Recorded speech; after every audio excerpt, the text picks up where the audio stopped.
Hello everyone, welcome to rural academy. मैं हूं आंसू, लेकर आया हूं फिर से साइंस का एक बेहतरीन कीवर्ड्स भाई। तो आज की जो हमारी कीवर्ड्स ऑफ द डे होने वाली है वो किस पर होने वाली है? वो होने वाली है एटमॉस्फेयर।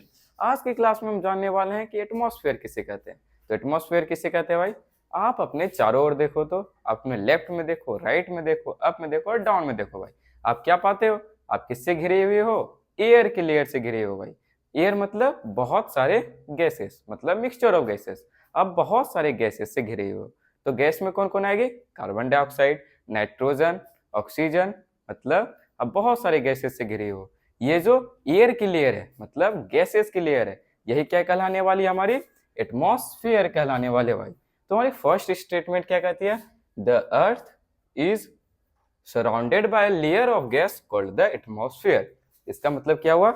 हमारी जो अर्थ है ये बहुत सारे गैस के लेयर से घिरी हुई है, इसी को हम लोग क्या कहते हैं? एटमॉस्फेयर कहते हैं भाई।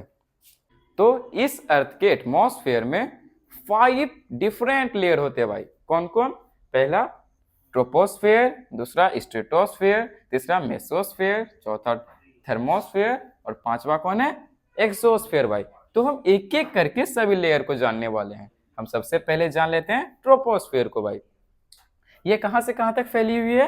ये 0 से 12 किलोमीटर तक के बीच फैली हुई है भाई।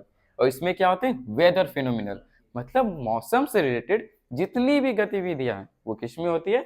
इसी ट्रोपोस्फेयर में होती है भाई। चाहे वो बारिश होना, चाहे बादलों का बनना, चाहे आंधी तूफान, सारे मौसम से रिलेटेड गतिविधियां इसी ट्रोपोस्फेयर में होती है।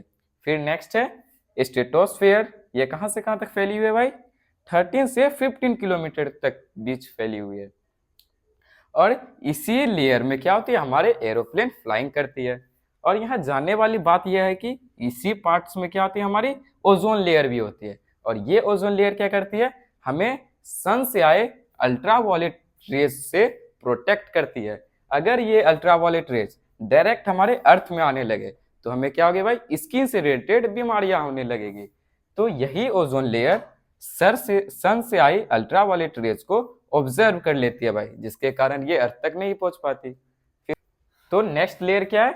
मेसोस्फेयर। ये कहां से कहां तक फैली हुई है भाई? 51 से 80 किलोमीटर तक फैली हुई है। और ये लेयर सबसे कोल्डेस्ट होती है भाई। फिर नेक्स्ट है थर्मोस्फेयर। ये कहां से कहां तक फैली हुई है? 81 से 800 किलोमीटर तक फैली हुई है भाई।